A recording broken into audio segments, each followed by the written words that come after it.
the Library of Alexandria, humanity's first attempt at a filing system, a city that tried to collect all human knowledge and then misplace some of it. Good evening and welcome. Tonight, we are traveling back more than 2,000 years to a city that once attempted something rather ambitious, a city that tried, quite sincerely, to collect all human knowledge, scroll by scroll, shelf by shelf, idea by idea. This city was called Alexandria. It stood on the Mediterranean coast of Egypt, a place where ships arrived from across the ancient world, their sails heavy with wind, distance, and occasionally manuscripts. Within its walls stood the most famous library of the ancient world, a place where mathematicians measured the earth, astronomers mapped the heavens, and librarians quietly attempted the heroic task of figuring out where to put everything. It was, in many ways, the ancient world's most ambitious filing system. And like many ambitious filing systems throughout history, there were moments when someone probably asked, "Does anyone remember where we put the scroll about astronomy?" And the answer was, possibly somewhere in philosophy. But tonight, we are not here to solve the filing system.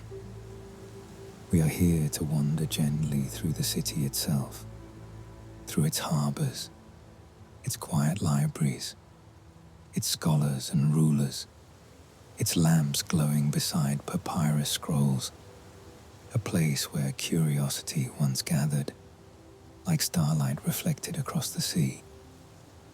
Before we begin our journey, welcome to Dreamy Night Facts, the gentle learning channel, a place where history unfolds slowly, curiosity is welcomed, and learning can drift peacefully into sleep. If you enjoy calm stories about the past, quiet ideas, and the soft rhythms of history at night, you are warmly invited to subscribe. And if you are already here, thank you for joining me tonight. Now, before the story begins, let's take a quiet moment together. Allow your shoulders to relax. Let the day slowly loosen its grip.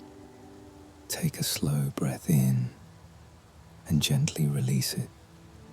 Again, breathe in slowly and breathe out. Imagine the Mediterranean at night, the sea moving softly beneath the moon, a distant lighthouse flame glowing above the harbor, ships resting quietly beside the docks, lanterns swaying in the evening breeze.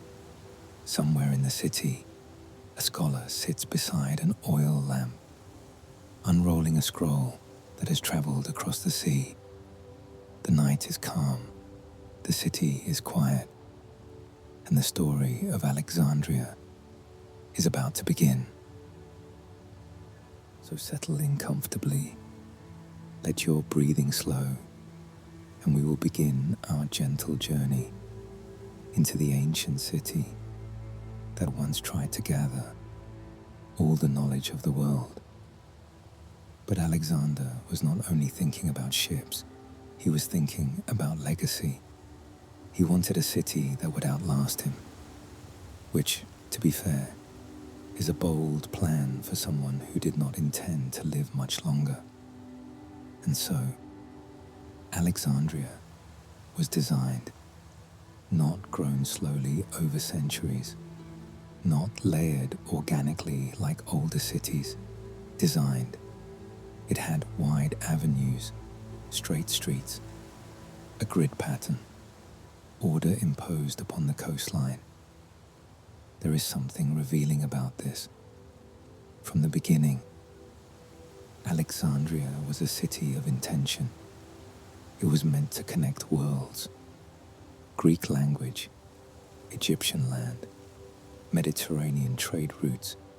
It would become a cultural hinge, and hinges, as we know, carry weight. After Alexander's death, which occurred with the same efficiency as most of his campaigns, one of his generals, Ptolemy I, took control of Egypt.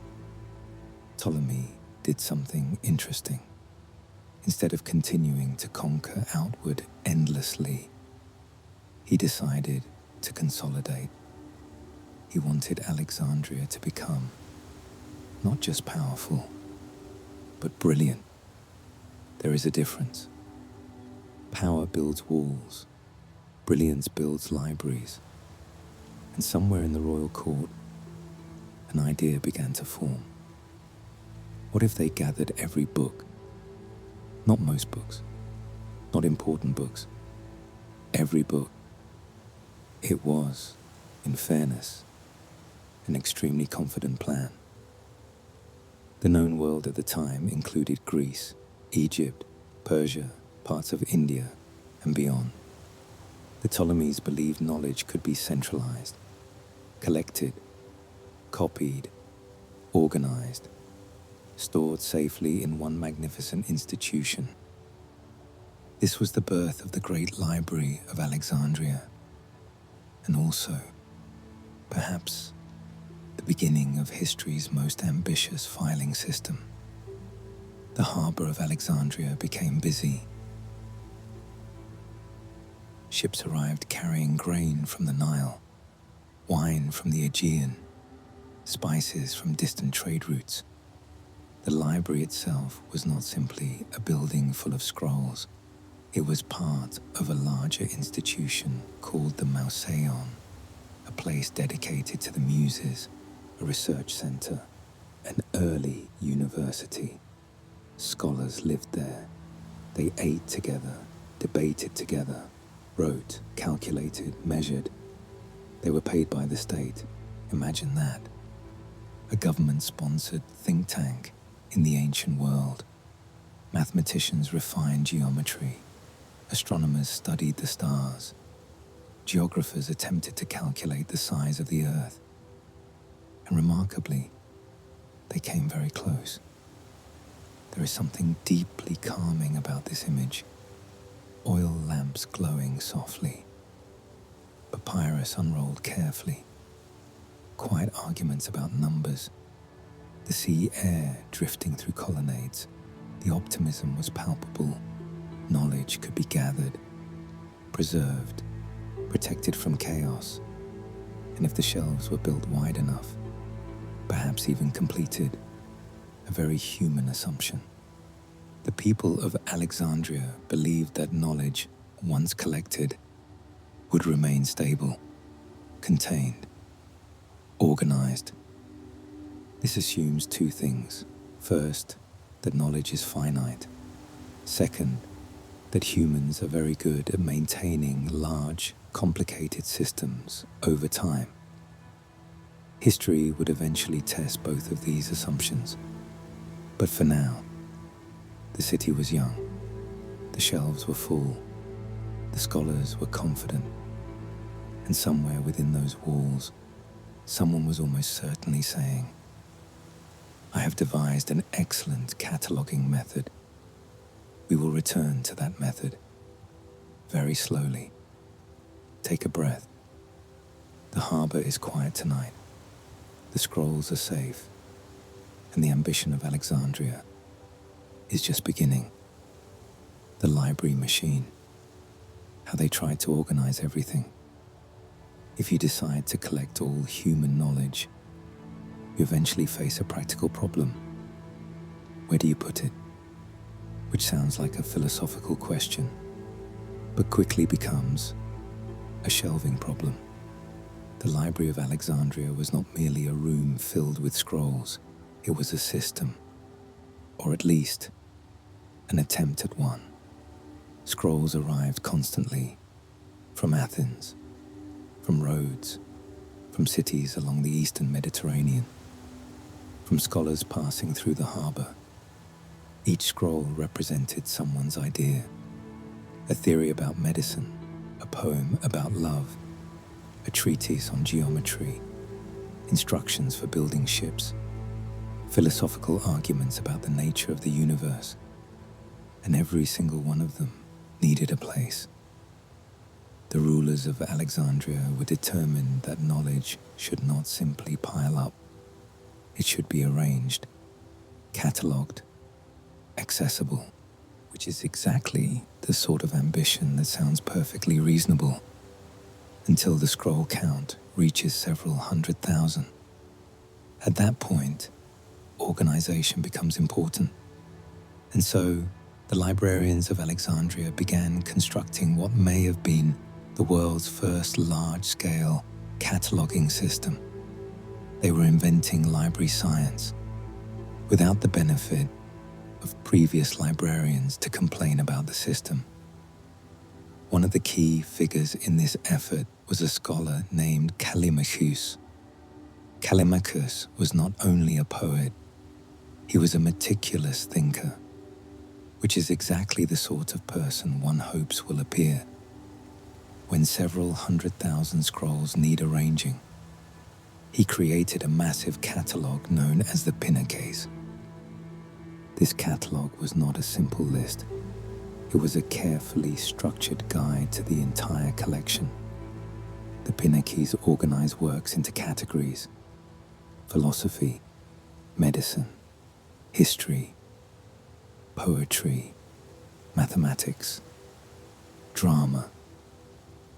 Within each category, authors were listed. Within each author, individual works were described, and somewhere within the library's halls, shelves were labeled so that scholars could locate what they needed.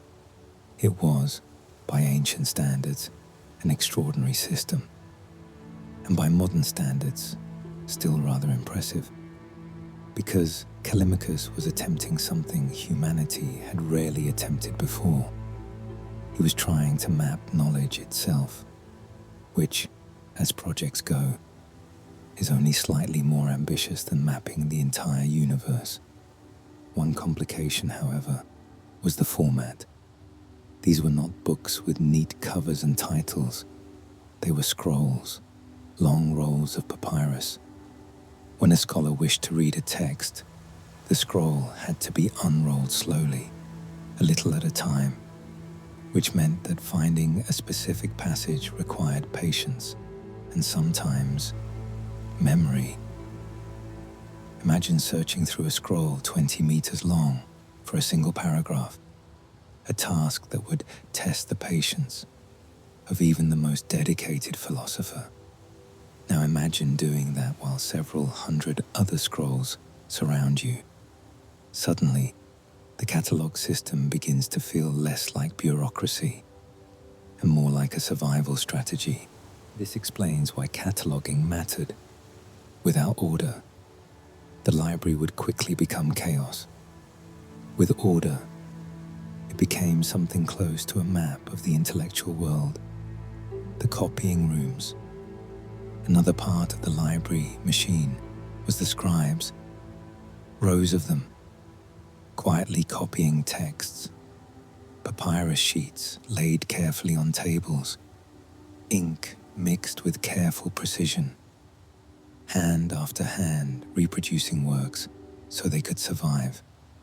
Because scrolls were fragile. They tore, they faded, they deteriorated in humidity. The scribes were preservation engineers. If a philosopher's work arrived in Alexandria, the scribes might copy it several times. The original might remain in the collection. Copies might circulate elsewhere. Knowledge, in this way, multiplied. Very slowly, very carefully. A quiet technology of survival, and also a reminder that before printing presses existed, every book required a great deal of patience and very steady handwriting. The harbor policy. Of course, the library still needed new material, and Alexandria had a particularly effective method for acquiring it.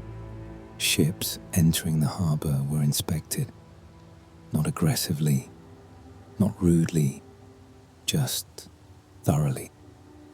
If the ship carried scrolls, those scrolls were temporarily taken to the library. The scribes made copies, and sometimes, depending on the enthusiasm of the librarians, the originals were kept. The copies were returned to the ship. This policy ensured that Alexandria accumulated texts rapidly.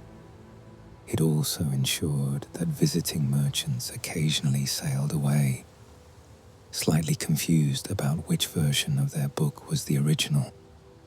But the librarians believed they were serving a noble cause. Knowledge, after all, belonged to humanity, and humanity was currently being stored in Alexandria, the confidence of the system. For a time, the library machine worked remarkably well. Scholars arrived from across the Mediterranean. They could find texts, study them, compare them, correct them. New ideas emerged. Mathematics advanced. Astronomy improved. Geography expanded. It was an extraordinary intellectual ecosystem, all supported by shelves, scrolls, and careful cataloguing. And somewhere within those halls, there was almost certainly a librarian who understood the entire system perfectly. A person who knew which scroll sat on which shelf belonged to which room contained which branch of knowledge. History has a habit of losing track of such people, but while they are present, their systems seem flawless. Everything is in its place. Everything can be found. Everything appears manageable. A very familiar pattern. There is something oddly familiar about this. Every generation believes it has found the perfect way to organize information. And every generation is eventually proven slightly optimistic. The perfect catalog, the perfect archive, the perfect system. And for a time, it works beautifully.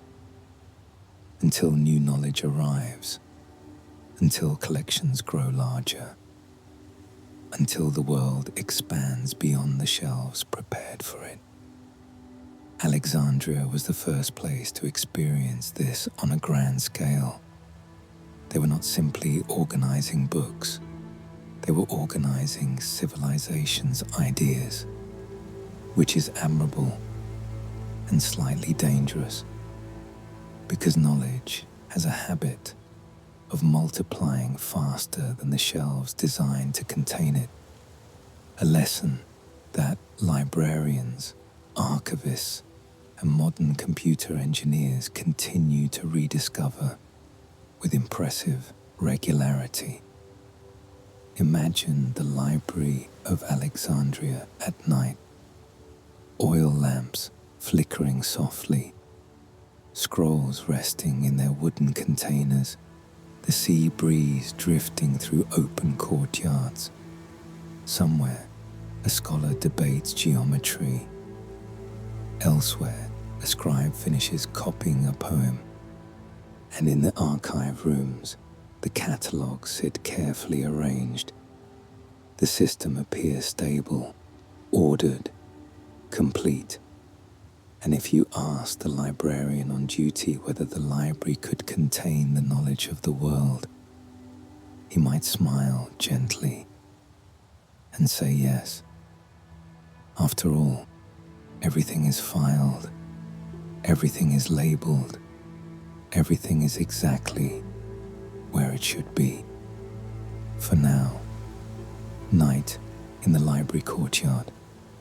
Before we continue our journey through the scholars of Alexandria, let us pause for a quiet moment inside the library itself. Night has settled gently over the city. The busy streets beyond the palace quarter have grown calmer. The harbour lanterns flicker softly in the distance. Inside the library complex, a courtyard rests beneath the open sky. Stone columns cast long shadows across the floor. Oil lamps glow beside wooden tables. Somewhere nearby, a scribe carefully rolls up a finished manuscript. The sound of a papyrus is soft, almost like dry leaves brushing together. In the garden, a small fountain trickles quietly, the water catching the lamplight as it falls. Above the courtyard walls, the stars appear slowly. And within this quiet space, surrounded by thousands of scrolls, the knowledge of many civilizations rests peacefully for the night. For a moment, there is nothing to do, nothing to solve, just the gentle stillness of a place where thinking happens. The scholars at night, once the shelves were filled and the catalogues carefully arranged, the Library of Alexandria began to do what it had been built to do: think. The scholars who gathered here were not merely readers, they were investigators of the universe. Some studied mathematics, others medicine. Some observed the stars, others examined poetry and language. And what makes Alexandria remarkable is that these people worked side by side. A mathematician might walk past a historian. An astronomer might debate with a philosopher. Ideas move through the building like quiet currents. And often, the most interesting conversations happen late in the evening, possibly because the harbour grew quiet, and philosophers tend to become more reflective once the day's interruptions finally stop. Lamps and patience. The work of scholarship was slow. Oil lamps cast small circles of light across wooden tables. Papyrus scrolls were unrolled carefully. Ink dried slowly on new manuscripts. Outside, the Mediterranean wind moved gently through the harbour. Inside, someone was always thinking. Ancient scholarship was not hurried. There were no deadlines, no urgent emails demanding revisions. There was simply time. And time, as it turns out, is very helpful when you are attempting to understand the universe. It is also helpful when copying very long scrolls without making a mistake halfway through. Euclid and the shape of reason. Among the scholars associated with Alexandria was a mathematician named Euclid. Euclid's contribution to human knowledge was deceptively simple. He organized geometry. Shapes had been studied for centuries before him, but Euclid did something subtle and powerful. He arranged mathematical knowledge into a logical system, beginning with simple assumptions and building upward step by step. His work, called The Elements, would become one of the most influential books ever written. For more than 2,000 years, students would learn geometry through Euclid's method, which means that somewhere in Alexandria, under the quiet light of oil lamps, a scholar was drawing triangles and circles while unknowingly shaping the way future civilizations would understand space itself. It was not dramatic work. No thunder, no spectacle, just careful thought, which is often how the most important ideas begin, and also why they are occasionally overlooked at first. The librarian who measured the earth. There is also a small detail about Eratosthenes that makes his achievement even more charming. He was not only a mathematician, he was also the chief librarian of Alexandria, which meant that the man responsible for organizing one of the largest collections of books in the ancient world also found time to measure the planet. His daily responsibilities likely included overseeing the catalogues, managing scribes, and ensuring that thousands of scrolls remained in their proper places. Yet somewhere between these duties, he began thinking about shadows, about sunlight falling differently in different cities, about the curve of the earth. It is a rather delightful image to imagine. A librarian surrounded by shelves of papyrus scrolls, quietly calculating the circumference of the entire planet. His tools were simple: a vertical stick, a measurement of shadow, and the distance between two cities along the Nile. From these small observations, Eratosthenes arrived at a conclusion that was astonishingly accurate. He estimated the Earth's circumference within a remarkably small margin of error, all without telescopes, without satellites, without leaving the ground, just careful observation and a willingness to ask a very large question. In Alexandria, this kind of curiosity was not unusual. The library did not merely preserve knowledge, it inspired people to expand it, and occasionally to measure the world itself. A thought experiment. Eratosthenes realized that if the earth were flat, the sun would behave the same way everywhere. But if the earth were curved, then sunlight would strike different locations at slightly different angles, which meant shadows could reveal something extraordinary. So he measured the shadow of a tall stick in Alexandria.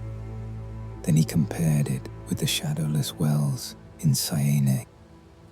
The difference between those angles told him something remarkable. It told him how curved the earth must be. Once he knew that, he only needed to know the distance between the two cities. Multiply that distance appropriately, and you could calculate the entire circumference of the planet, which is exactly what he did. And astonishingly, his estimate was very close to the correct answer. All of this was accomplished without satellites, without telescopes, without space travel, just shadows, geometry, and patience, which proves that curiosity, combined with careful thinking, can occasionally measure the entire planet using nothing more than a stick. Quiet rivalries. Of course, when many intelligent people gather in one place, a certain amount of rivalry tends to appear. Not the dramatic kind seen in stories, but quieter tensions, debates over ideas, disagreements about theories. Occasionally, someone would publish a new argument that gently contradicted someone else's life's work. Scholars defended their ideas with long discussions, sometimes lasting hours, occasionally lasting years, which is another way of saying that several intelligent people disagreed politely for very long periods of time. But these rivalries were rarely destructive. They were part of the process, because knowledge grows through disagreement. And Alexandria provided a rare environment where disagreement could happen calmly, under supervision, and usually with excellent access to reference material. The sound of thinking. Imagine walking through the Mauseon late at night. You hear murmured conversation, a scholar tracing geometric figures in sand, another quietly copying a text, a group debating philosophy beneath a columned courtyard. The sea breeze carries the distant sound of waves, and above the city, the lighthouse flame burns steadily. The scholars do not know they are living in one of the most extraordinary intellectual environments in history.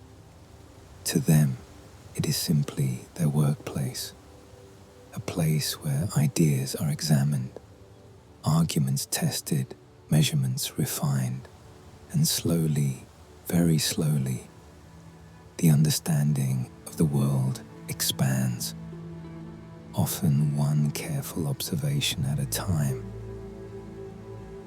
The confidence of knowledge. There is something quietly beautiful about this moment in Alexandria. The scholars believed knowledge could grow steadily, that each generation could build upon the previous one, that if ideas were preserved carefully, human understanding would continue advancing. It was an optimistic worldview, a belief that reason could illuminate the universe. In many ways, they were correct. But history, as we know, has a complicated relationship with optimism.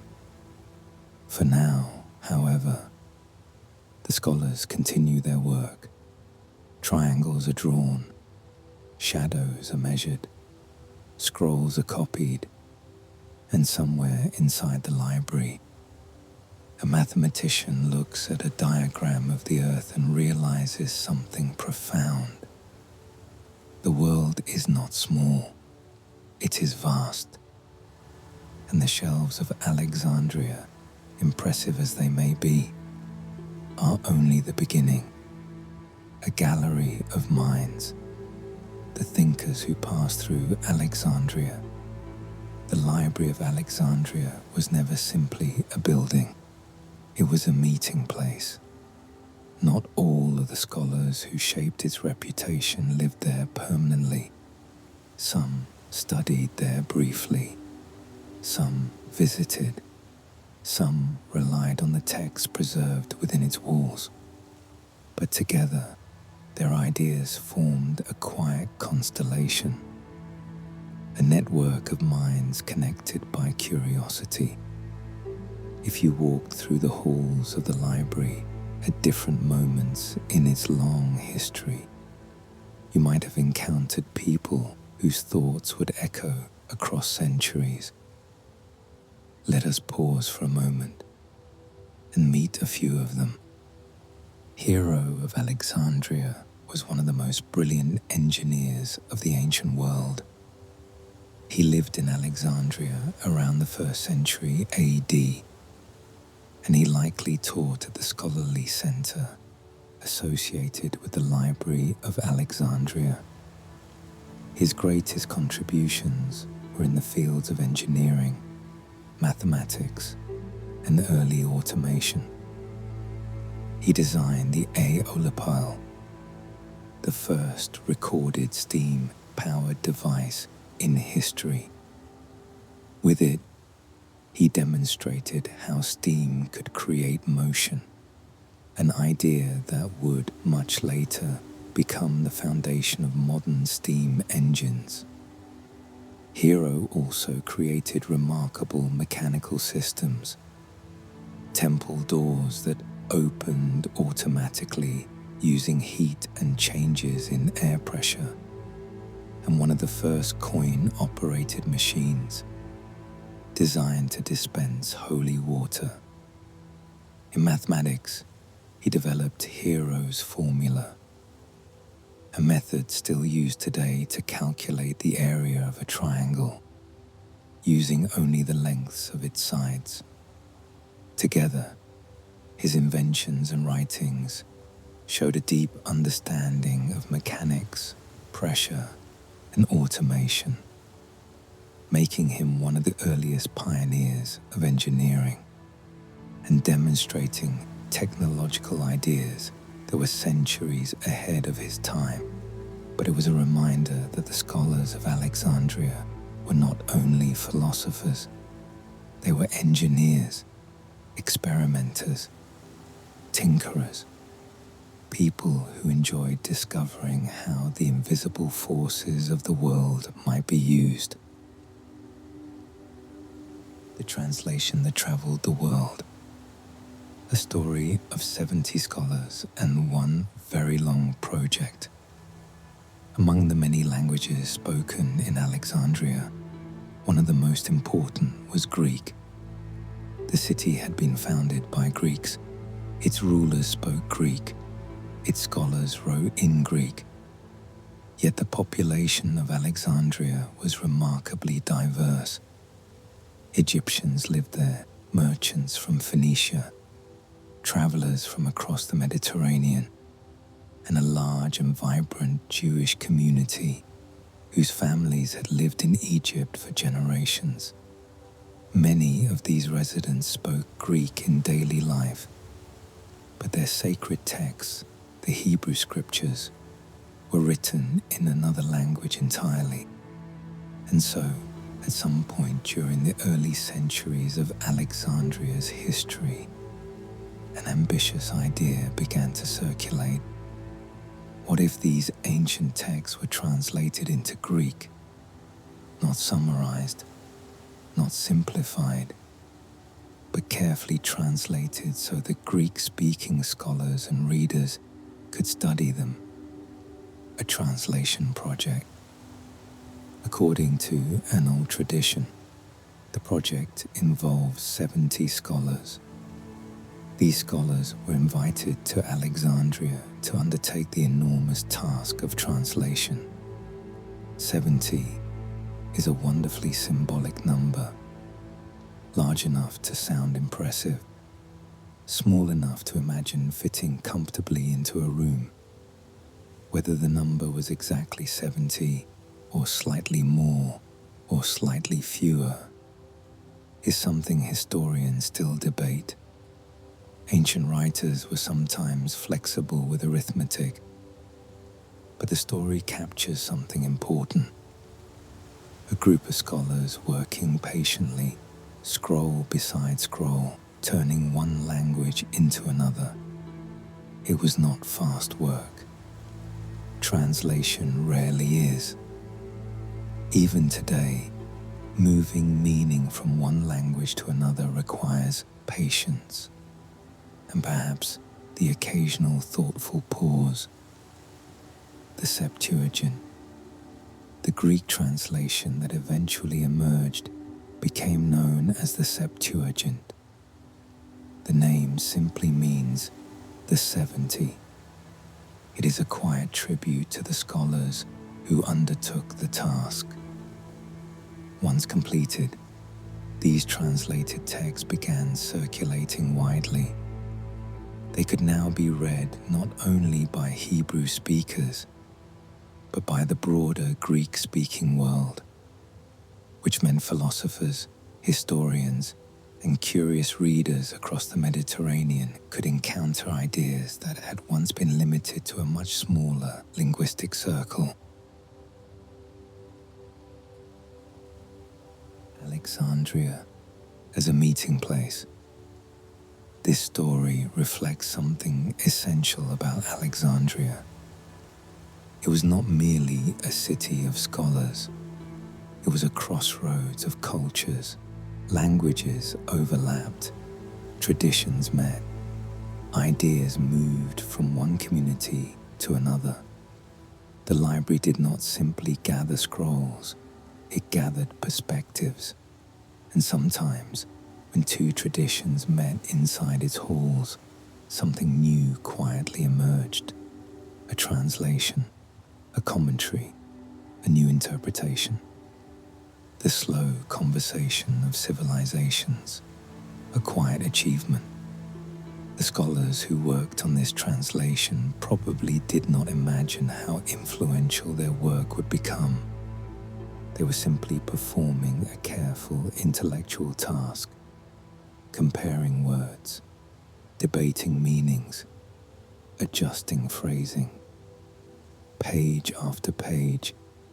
Yet their translation would travel far beyond Alexandria, copied, studied, debated, preserved across centuries. A reminder that sometimes the most influential work in history is done not by conquerors or kings, but by people sitting quietly at a table, thinking about words. Archimedes, the mind that followed curiosity. One of the most brilliant mathematical thinkers of the ancient world was Archimedes. Archimedes spent most of his life in the city of Syracuse, on the island of Sicily. But as a young man, he studied in Alexandria. Like many students before and after him, he walked the same halls, read the same scrolls, and absorbed the atmosphere of intellectual curiosity that defined the city. Archimedes was fascinated by how things worked, why objects float, how levers move weight, how geometry can describe space. One of the most famous stories about him tells of a moment in a bath. While lowering himself into water, he noticed that the water level rose. In that quiet observation, he realized something important about buoyancy. Legend says he leapt from the bath and ran through the street shouting, "Eureka! I have found it," which must have surprised anyone else who happened to be enjoying a quiet afternoon nearby. Whether the story is perfectly true or not, the idea behind it reflects something real about Archimedes. He was a thinker who noticed small things, and from those small observations, he uncovered large truths. Aristarchus, a radical idea. Another thinker connected to Alexandria was Aristarchus of Samos. Aristarchus looked up at the sky and asked a question that most people of his time never considered. What if the Earth is not the center of the universe? In the ancient world, it was widely believed that everything revolved around the Earth. The sun, the moon, the stars, all were thought to circle our planet. But Aristarchus proposed something different. He suggested that the Earth actually moved around the sun. This idea, known today as heliocentrism, would not become widely accepted for nearly 2,000 years. At the time, many scholars rejected it. The Earth felt still beneath their feet. The heavens appeared to rotate around them, which, to be fair, is a very convincing illusion. Yet Aristarchus had glimpsed something astonishing.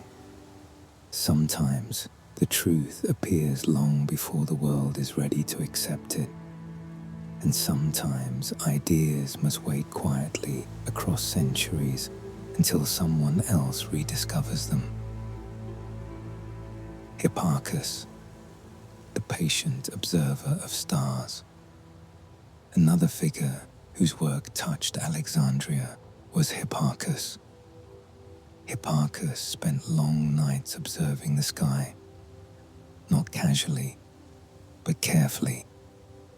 He recorded the positions of hundreds of stars, He compared new observations with older records preserved in the library, and through that comparison, he discovered something subtle. The stars themselves appeared to shift slightly over long periods of time. This slow movement is known today as the precession of the Earth's axis. It is a tiny change, so gradual that a single lifetime might barely notice it. But across centuries, the shift becomes clear. Hipparchus had uncovered one of the quiet motions of our planet, a slow cosmic drift hidden within the night sky, which proves that patience can occasionally reveal the motion of the universe itself. Herophilus, the study of the human body. Not all of Alexandria's scholars looked outward toward the stars. Some turned their attention inward. One of the most important early physicians was Herophilus. Herophilus studied the human body with remarkable dedication. In Alexandria, under conditions that were unusual for the ancient world, physicians were able to perform anatomical dissections. Through careful observation, Herophilus made several important discoveries. He identified the brain as the center of intelligence, challenging earlier beliefs that the heart controlled thought. He studied the nervous system.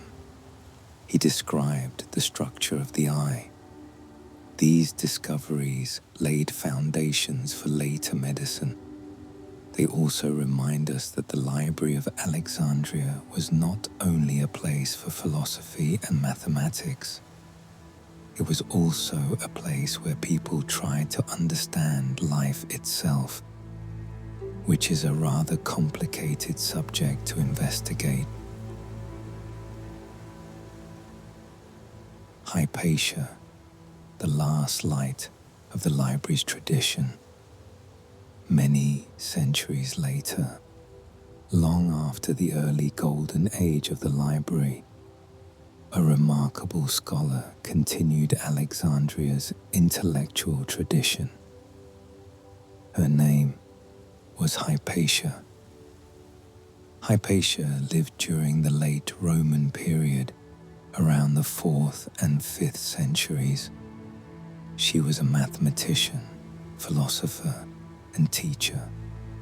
Students traveled from across the Mediterranean to hear her lectures. She taught geometry, astronomy, philosophy. She carried forward the spirit of inquiry that had defined Alexandria for generations.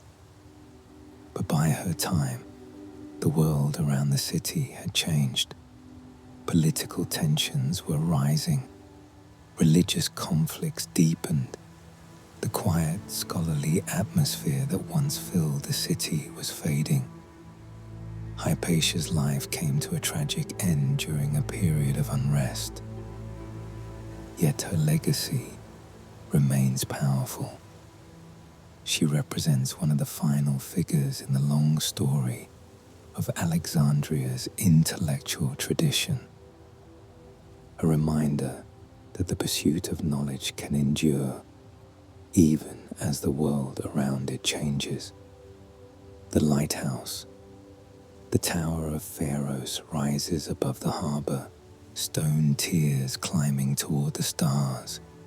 At its summit, the fire glows warmly. Mirrors reflect the light outward across the sea. From miles away, sailors see that flame and know they are near Alexandria. For travelers arriving after weeks at sea, that light must have felt reassuring, a signal that land is near, that shelter waits beyond the waves. And perhaps that somewhere inside the city walls, someone is still awake, reading by lamplight. The library courtyards. Now you leave the harbor and wander toward the quieter district of the city. the Mauseon, the place of scholars. The courtyards are calm. Columns cast long shadows beneath the moon. Oil lamps glow softly beside doorways. Inside one chamber, a scribe still works. His stylus moves slowly across papyrus, carefully copying a text that has traveled across the sea. Nearby, a mathematician studies a diagram drawn in sand. A triangle, a circle, simple shapes that somehow describe the structure of the universe. No one rushes here. Ideas unfold slowly, like the turning of a page. A city of quiet minds. Across the courtyard, a small group of students listens to a philosopher. His voice is low, measured. The conversation drifts between questions. What is truth? How do we know what we know? Can the universe be measured or only observed? The answers come slowly, sometimes over hours, sometimes over generations. And tonight, the conversation continues, just as it has for many years. The streets grow still.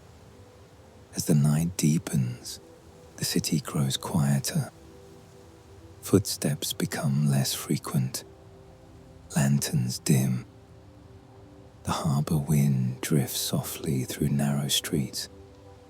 Above the rooftops, the stars appear. The same stars the scholars studied.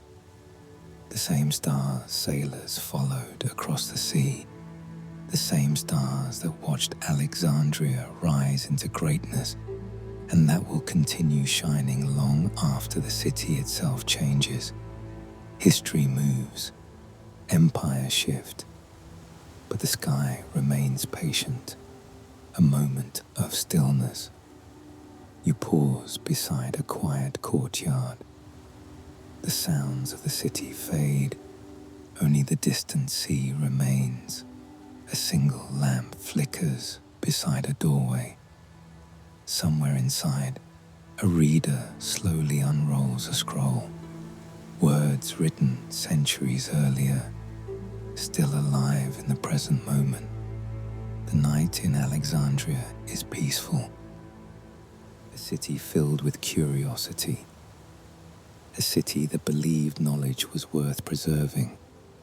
And for a moment, you simply walk through it, quietly, unhurried, beneath the same stars that watch the scholars of the ancient world. The lighthouse and the harbor, where the world arrived. If the Library of Alexandria was the mind of the ancient world, then the harbor was its doorway. Alexandria was not an isolated city of scholars. It was a port, a vast meeting point where ships from many cultures arrived, their sails heavy with wind and distance. Merchant vessels came from Greece, from Phoenicia, from the islands of the Aegean Sea, from the coasts of North Africa and the eastern Mediterranean. Some arrived carrying grain, others wine, oil, glass, spices, or timber. The first sight of Alexandria, long before a sailor stepped onto the docks. The first sign of Alexandria appeared on the horizon. A tower, rising from the small island of Pharos near the harbor entrance. This was the famous lighthouse known as the Lighthouse of Alexandria. In the ancient world, it was considered one of the greatest engineering achievements ever constructed. It stood more than 100 meters tall, 3 tiers of stone rising upward toward the sky at night. A fire burned at the top. The light reflected across the water, guiding ships safely toward the harbor. To sailors approaching from the open sea, this beacon was both practical and symbolic. It meant arrival. It meant safety after long journeys. And it meant that somewhere beyond the harbor walls stood one of the most extraordinary cities in the ancient world. Dock workers unloaded cargo, merchants negotiated prices, travelers stepped ashore after weeks at sea, and everywhere you listened, different languages filled the air. Greek, Egyptian, Phoenician, Aramaic, later even Latin. Alexandria was not a quiet city. It was busy, restless, full of movement. But within that movement was something special. The exchange of ideas. Merchants carried news of distant cities. Travelers brought stories, because in the ancient world, copying was the only way to preserve knowledge. Without copies, a book could disappear forever. Fire, flood, decay, all could destroy fragile papyrus. But if several copies existed, ideas had a chance to survive. The scribes of Alexandria were guardians of memory. They worked quietly, without fame, without statues. Yet their work ensured that philosophy, mathematics, poetry, and science could travel forward through time, which is an impressive responsibility for a profession that mostly involves sitting very still and writing extremely carefully. Ships carrying knowledge. Some ships arrived with scrolls deliberately. Scholars traveling between cities often carried their work with them. A mathematician might bring new theories. A historian might carry a manuscript describing recent events. A playwright might arrive with a fresh tragedy or comedy. In Alexandria, such works were eagerly welcome because the city believed something remarkable. That knowledge should not belong to a single place. It should be gathered, studied, shared, and preserved for future generations. For a time, this belief turned Alexandria into the intellectual center of the ancient world, which meant that while some cities competed over armies or territory, Alexandria quietly competed over who had the most interesting books. Night over the harbor. As evening arrived, the harbor slowly quieted.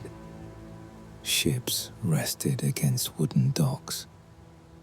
Lanterns flickered along the waterfront, and far above the water, the great lighthouse flame burned steadily. Scholars walking through the library courtyards might hear the distant sound of waves. Perhaps a traveler had arrived that day with a new manuscript. Perhaps a scribe had already begun copying it. Somewhere in the building, a philosopher might be reading words written centuries earlier. Words that had crossed the sea, words that might otherwise have vanished.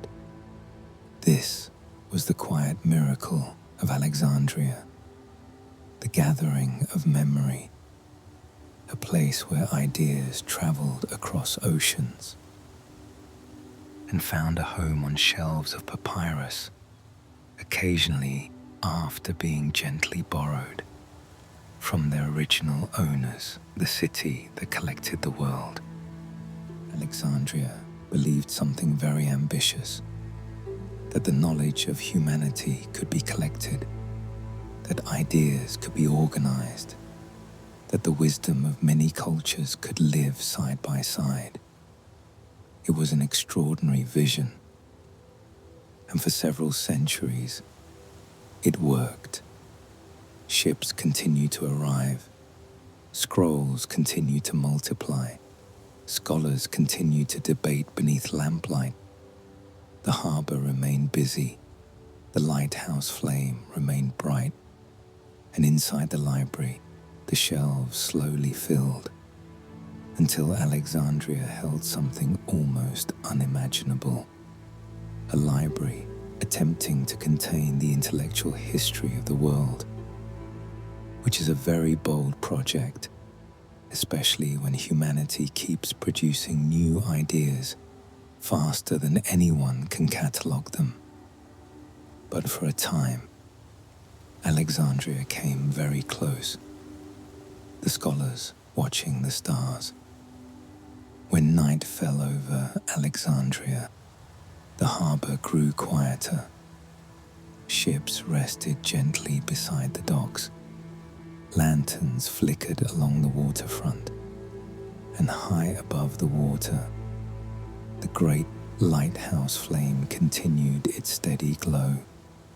But the harbor offered more than safe passage for ships. It also offered something else that scholars appreciated: darkness. In the ancient world, cities produced very little artificial light. Once the sun had set, the sky above the Mediterranean became remarkably clear. Stars appeared in extraordinary numbers. From rooftops, courtyards, and sometimes even from the harbor walls, scholars observed the night sky. They watched the slow movement of constellations. They recorded the positions of stars. They compared their observations with earlier records preserved in the library. The sea itself added to the experience. The surface of the water reflected the starlight, creating the impression that the heavens existed both above and below. It must have been a beautiful place to think. Standing beside the harbor at night, the lighthouse behind you, the stars above, and the quiet city stretching along the shore. For many of the scholars of Alexandria, the universe was not merely something to admire. It was something to measure, something to understand, and slowly, patiently, under the calm Mediterranean sky, they began mapping the heavens. Midnight settles over the harbor. The Mediterranean lies almost perfectly still. Ships rock gently against their moorings. The tall lighthouse of Pharos rises above the water, its flame steady and bright. From the docks, the quiet creaking of wooden masts drifts through the air. Some sailors sleep below deck, others sit quietly beneath the stars, watching the reflections of the lighthouse ripple across the sea. Behind them, the great city rests. Palaces, markets, libraries, temples, all growing quieter as the night deepens. Yet even in this stillness, Alexandria remains a meeting place of the world. Ideas have crossed this harbor. Languages, stories, mathematics, poetry, carried by travelers who arrived beneath this same lighthouse. And somewhere inside the city walls, within the quiet halls of the library, those ideas have been carefully preserved. For now, the disappearance of the library. What happened to the knowledge of Alexandria? For a long time, the Library of Alexandria felt permanent. Its shelves grew steadily. Scrolls arrived from distant cities. Scholars debated ideas beneath stone colonnades. Scribes copied texts late into the evening. The system seemed stable, almost timeless. And then history did what it tends to do. It cleared its throat and reminded everyone that even the greatest institutions are temporary. The disappearance of the Library of Alexandria did not happen in a single dramatic moment. There was no single night when the shelves suddenly turned to ash while someone shouted something memorable. Instead, the story is slower, more complicated, and perhaps more human. Because most things in history do not end with explosions. They end with a series of reasonable problems that nobody quite solves in time. The first fire. One of the earliest disruptions may have occurred during the campaigns of Julius Caesar. In 48 BCE, Caesar arrived in Alexandria during a political struggle for control of Egypt, which is a polite way of saying the city was having a very intense disagreement about who should be in charge. Fighting broke out. At one point, fires spread along parts of the harbor. Ancient writers later suggested that some warehouses storing scrolls may have burned during this chaos. If that happened, it would have been a serious loss. A warehouse fire is never ideal. A warehouse fire involving the world's most valuable scrolls is even less ideal. But it likely did not destroy the entire library. Alexandria continued as a center of learning afterward. Scholars remained. Texts were still copied. The library endured.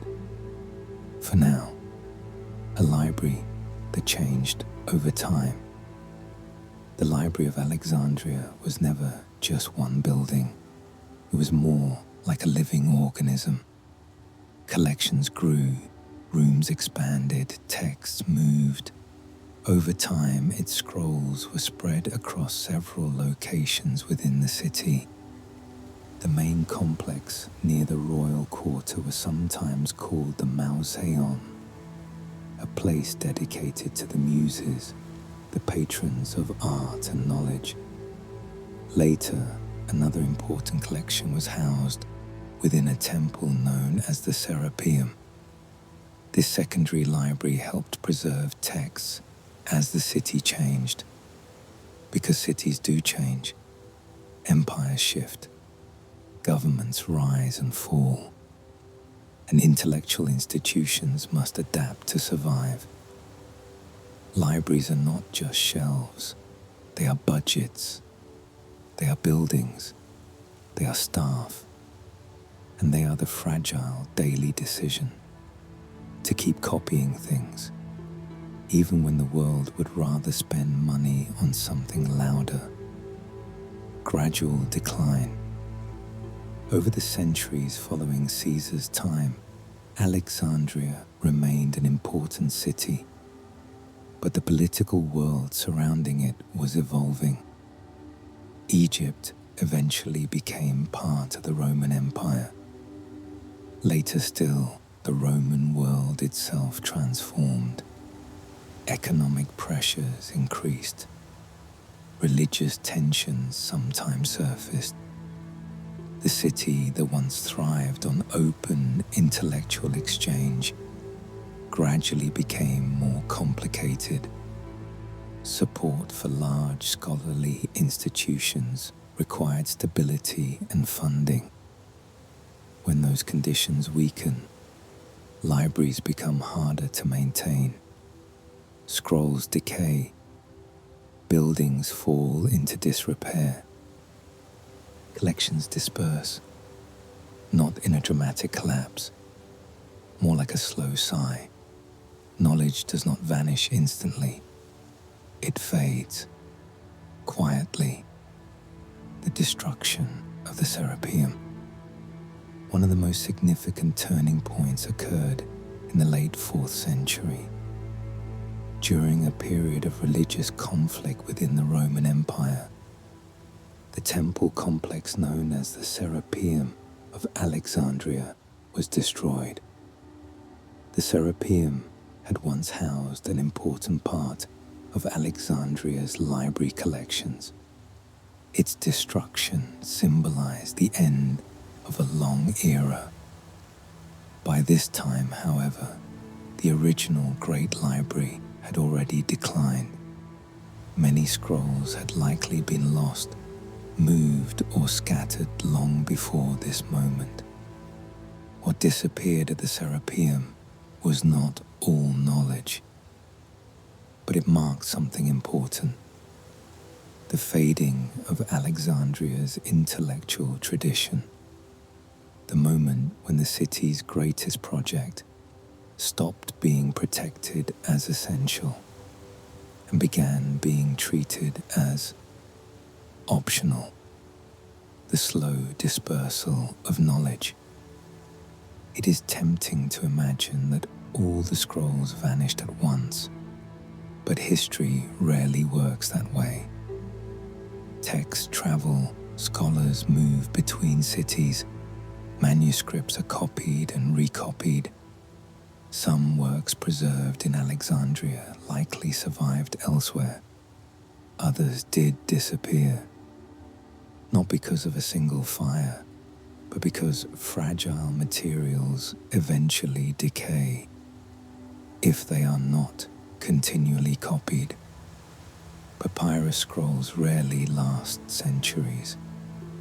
Without scribes to reproduce them, books simply fade away, which means the death of a library can look like something very quiet: a shortage of scribes, a room that stays locked, a few years where nobody repairs the roof, and then one day, the text is gone, not destroyed, just not there anymore.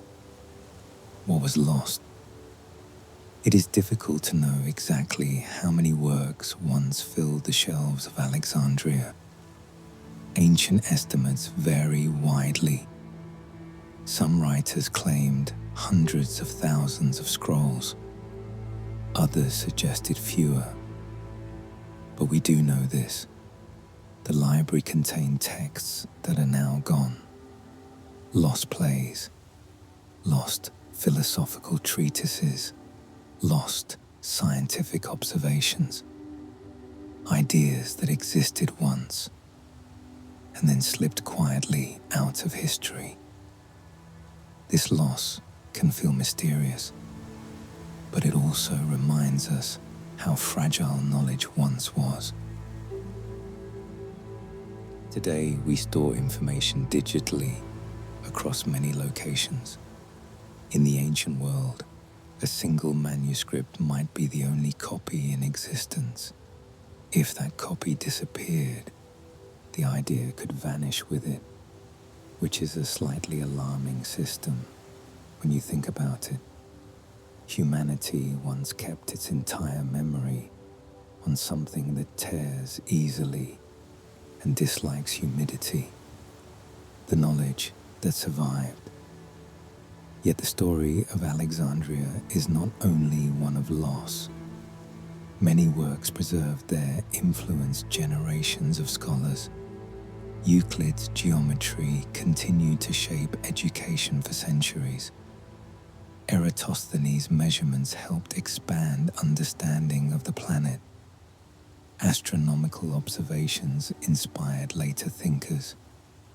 Even ideas that disappeared sometimes left traces in later writings. Knowledge is resilient. It travels. It evolves. It survives in unexpected ways. Like a message passed from hand to hand, even if some pages go missing along the way. A city remembered for its curiosity. The Library of Alexandria no longer stands. Its buildings are gone, its scrolls scattered through time, yet the idea behind it remains powerful. A place where scholars from many cultures gathered, a place where knowledge was preserved deliberately, a place where curiosity was encouraged. Alexandria represented something rare in the ancient world, a belief that learning itself was worth protecting, that collecting ideas from different civilizations could benefit everyone. This belief continues today in universities, libraries, and archives across the world. Every modern research library carries a small echo of Alexandria's original vision, even if it also carries the occasional missing book that someone definitely returned. The quiet lesson of Alexandria. Perhaps the story of the library offers a quiet lesson. Knowledge is never permanent. It requires care, attention, and constant renewal. Each generation must decide whether ideas are worth preserving, whether books should be copied, whether learning should be protected. The scholars of Alexandria made that decision. They chose preservation. They chose curiosity. And because of that choice, some of their ideas still reach us today, across more than 2,000 years. Imagine the library in its final quiet days. The harbor still active beyond the city walls, the lighthouse flame still guiding ships at night. Inside the halls, fewer scholars walk the corridors. Some shelves grow empty. Others hold scrolls that have not been opened for years. Yet somewhere in the building, a reader still sits beneath a lamp, unrolling a text, reading slowly, thinking carefully. The pursuit of knowledge continues, even as the great institution around it begins to fade. Because ideas do not belong to buildings, they belong to people. And wherever curiosity survives, the spirit of Alexandria lives on. Cleopatra's Alexandria, politics, palaces, and the slightly awkward end of an empire. By the time Cleopatra VII became Queen of Egypt, Alexandria had already been a great city for nearly 3 centuries. The lighthouse still guided ships into the harbor. The streets still filled with merchants, scholars, sailors, philosophers, and the occasional confused traveler from Rhodes wondering why the city seemed to contain half the languages of the Mediterranean. The library still existed in various forms, but the world around Alexandria had changed. A new power had risen in the Mediterranean, Rome, and Rome had a habit of appearing politely at first, before slowly taking control of everything. A kingdom with very Roman neighbors. Egypt was technically still an independent kingdom, but independence is a flexible concept when your neighbor controls most of the known world. By the 1st century BCE, Rome dominated the Mediterranean. Its armies had conquered Greece, large parts of Asia Minor, North Africa. Egypt remained rich, fertile, and strategically important, which meant Rome paid very close attention to it. The relationship was delicate. Egypt supplied Rome with enormous quantities of grain. Rome supplied Egypt with the quiet understanding that Roman armies were very nearby. Both sides found this arrangement acceptable for a while. The Ptolemaic dynasty. Cleopatra belonged to the Ptolemaic dynasty. This ruling family had governed Egypt since the time of Ptolemy the First Soter, one of the generals who inherited part of Alexander the Great's empire. The Ptolemies were originally Greek. They ruled Egypt from Alexandria, spoke Greek in court, and built institutions that blended Greek and Egyptian traditions. Over generations, the dynasty developed somewhat unusual family customs. Sibling marriages were common. Brothers and sisters ruled jointly. Sometimes they ruled together peacefully. Sometimes they attempted to remove one another from power. History suggests the second option occurred rather more frequently than the first. Cleopatra arrives. Cleopatra became queen in 51 BCE. She was young, highly educated, fluent in several languages, and unusually capable for someone inheriting a throne, surrounded by rival siblings and suspicious Roman observers. Unlike many of her predecessors, Cleopatra actually learned the Egyptian language. This allowed her to communicate directly with her subjects, which sounds like an obvious skill for a ruler, but apparently it had been considered optional by several earlier members of the dynasty. Palace life in Alexandria. The royal palace complex in Alexandria was vast. It occupied a large section of the harbor district, gardens, colonnaded halls, private chambers overlooking the sea, courtyards filled with fountains and statues. From these rooms, Cleopatra governed a kingdom. Court life combined ceremony, diplomacy, and the occasional political conspiracy. Visitors included Roman envoys, foreign merchants, philosophers, advisors, and sometimes Roman generals who arrived with large armies and complicated expectations. Enter Julius Caesar. One such visitor was Julius Caesar. Caesar arrived in Alexandria during a civil conflict between Cleopatra and her brother. Roman involvement in Egyptian politics was, at this point, becoming quite common. The story of their first meeting has been told many times. According to tradition, Cleopatra had herself smuggled into Caesar's palace, wrapped inside a carpet, which, if true, demonstrates two useful historical principles. First, dramatic entrances tend to be remembered. Second, palace guards probably became slightly more suspicious of rolled carpets afterward.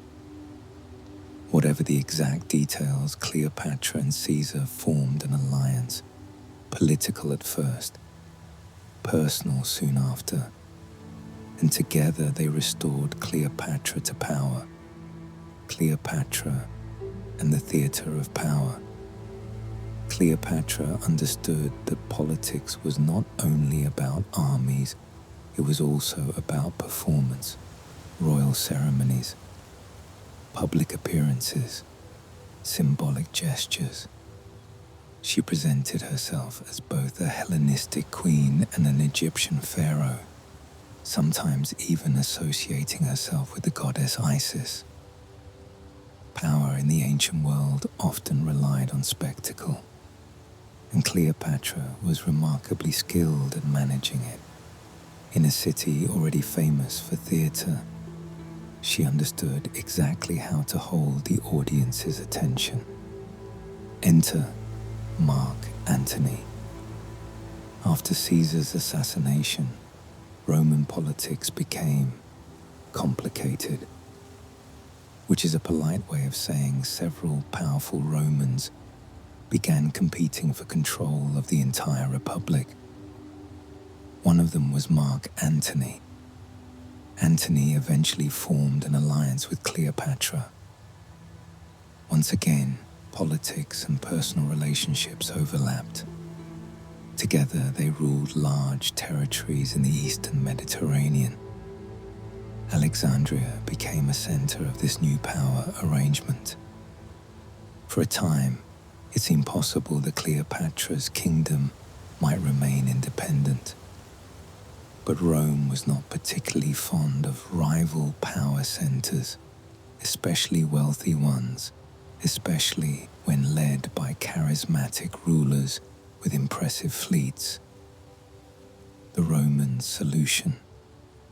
Eventually, the conflict between Antony and another Roman leader reached its conclusion. That other leader was Augustus, known earlier as Octavian. Their rivalry ended with the famous naval battle of Actium. Antony and Cleopatra were defeated. Soon afterward, Egypt was absorbed into the Roman Empire. And with that, the long Ptolemaic dynasty came to an end.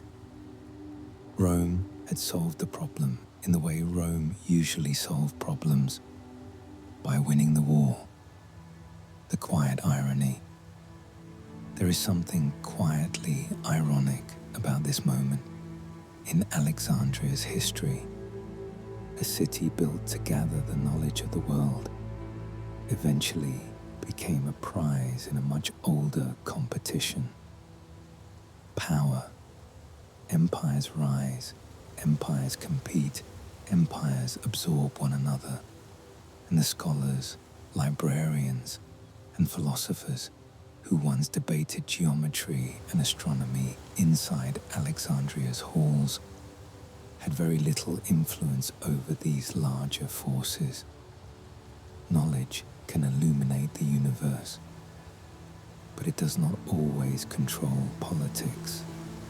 Cleopatra's Alexandria remembered. Cleopatra herself remains one of the most famous figures in ancient history, yet the city she ruled had already lived many lives before her. A center of scholarship, a harbor of trade, a meeting place of cultures. And even after the fall of the Ptolemies, Alexandria continued under Roman rule. The lighthouse still shone, ships still arrived, scholars still worked.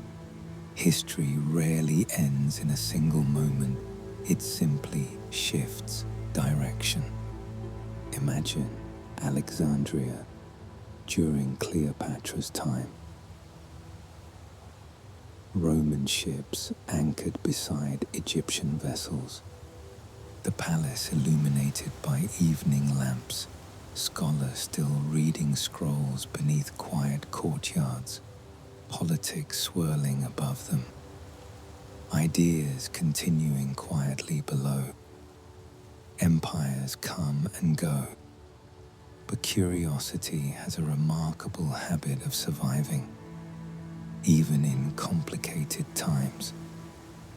And perhaps that is the most enduring legacy of Alexandria. Not its rulers, not its wars, but its belief that knowledge was worth gathering, even in a world that rarely stayed calm for very long. The library that exists everywhere now, Alexandria's quiet afterlife. If you stood in Alexandria today, looking out across the Mediterranean, you would not see the ancient library. The great halls are gone. The shelves of papyrus have vanished. The scholars who once argued about geometry, astronomy, medicine, and philosophy have long since returned to history. Cities change, buildings fade, empires come and go, and yet something from Alexandria still remains, not in stone, but in an idea, the idea that knowledge should be gathered.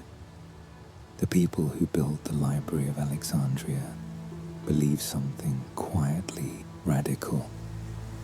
They believed that knowledge was worth collecting, not only the knowledge of one culture, but many: Greek philosophy, Egyptian science, mathematics from across the Mediterranean, stories, poems, political arguments, observations about the stars. The librarians were attempting something ambitious: to gather human understanding into one place. It was an enormous task, possibly impossible, and yet they tried anyway, which is in its own quiet way a very human thing to do, because throughout history, whenever people encounter knowledge scattered across the world, someone eventually says, "We should probably organize all of this." The long journey of knowledge. Although the library itself faded, the ideas stored there continued traveling. Texts copied in Alexandria moved to other cities. Some survived in Byzantine collections. Others were translated into Arabic during the flourishing of scholarship in the Islamic world. Later, these works traveled again into medieval Europe. Knowledge rarely stays still. It moves from teacher to student, from manuscript to manuscript, from language to language, sometimes slowly, sometimes across centuries. Yet it keeps moving, like a quiet current beneath history. The libraries that followed. Today, libraries exist in nearly every part of the world: university libraries, national archives, small town collections, even digital databases that exist quietly on servers somewhere in the background of the internet. Each of these institutions carries a small echo of Alexandria, a belief that information should be preserved, organized, accessible. The librarians of Alexandria would probably recognize the intention immediately, although they might be slightly surprised by the absence of papyrus and the presence of computers quietly humming in climate-controlled rooms. Humanity's endless filing system. There is something quietly amusing about this. For thousands of years, humans have been attempting to organize knowledge. Scroll catalogs, handwritten indexes, printed encyclopedias, card catalogs, computer databases, search engines. Each generation believes it has finally created the perfect system, the definitive archive, the ultimate method of storing everything. And then, inevitably, the information grows larger. The system becomes complicated. Someone changes the classification rules, and eventually everyone spends a few minutes trying to remember where something was filed. In this sense, Alexandria was not the end of the story. It was the beginning of a very long experiment. Humanity attempting to build a library large enough for the entire world, which, as it turns out, is a surprisingly ambitious filing project. The knowledge that still lives. Many of the ideas once studied in Alexandria still shape our lives today. Geometry from Euclid remains part of modern education. The measurement of Earth's circumference, calculated by Eratosthenes, astonished scholars for centuries. Astronomical observations recorded by ancient thinkers eventually contributed to later discoveries about the universe. Ideas survive in unexpected ways. Sometimes a single copy of a text passes quietly through centuries until someone reads it again. Alexandria's true legacy. The most important legacy of Alexandria may not be any specific book or scholar or ruler. Instead, it may be something simpler. Curiosity. The belief that learning matters. The belief that ideas are worth preserving. The belief that knowledge belongs not only to the present moment, but to the future as well.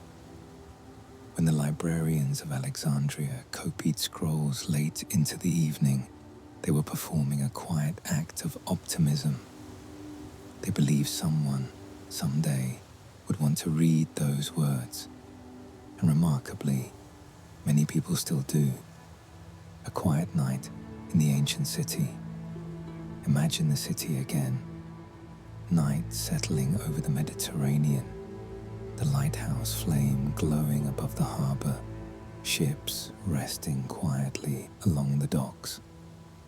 Inside the library courtyards, oil lamps flicker. A scholar unrolls a scroll. Another quietly writes notes beside a column. A scribe copies a passage carefully onto fresh papyrus. None of them know that their city will become legendary. None of them know that thousands of years later, people will still speak of Alexandria. To them, it is simply a place where thinking happens, which is perhaps the best kind of place. A story that continues. The Library of Alexandria is gone, but the effort it began continues. Every time someone studies a new idea, every time a book is written, every time knowledge is shared, preserved, or rediscovered, the quiet project continues. The world's knowledge slowly expanding, not perfectly organized, occasionally misplaced, sometimes rediscovered centuries later, but still growing. And now, our long walk through Alexandria begins to grow quiet. The harbor has settled for the night. Ships rest softly beside the docks. Lanterns glow faintly along the stone streets. High above the water, the great lighthouse still burns, its flame steady, guiding travelers across the dark Mediterranean. The scholars of the library have finished their reading for the evening. Scrolls have been rolled carefully closed. Ink has dried on fresh copies of ancient texts. The halls grow quiet, and somewhere in the vast collection of scrolls, a librarian gently places one final manuscript back upon the shelf. For now, the great library sleeps. The city itself breathes slowly beneath the night sky. A breeze moves across the courtyards. Palm leaves whisper softly in the darkness. From distant streets, the quiet sound of waves reaches the harbor walls. Alexandria, the city that once tried to gather the knowledge of the world, a place where mathematicians measured the earth where philosophers debated beneath lamplight, where curious minds attempted something very human, to understand the universe. Yet even the greatest cities change, buildings fade, empires rise and fall, libraries disappear, but ideas have a remarkable habit of traveling. Some of the thoughts first studied in Alexandria continued their journey across centuries, copied by scribes, translated into new languages, carried quietly from teacher to student. And tonight, as you listen to this story, those ideas continue their journey still, across time, across oceans, across quiet moments like this one. Now let your mind drift gently away from the city. The lighthouse grows distant. The harbor fades into the night. The shelves of the library rest quietly in the dark. You do not need to remember every name or every discovery. You can simply let the story settle softly, like a ship leaving the harbor, moving slowly across calm water. The night is peaceful. Your thoughts can grow still. And somewhere beneath the same sky that once watched over Alexandria, the long story of human curiosity continues, quietly, gently, through time. Good night.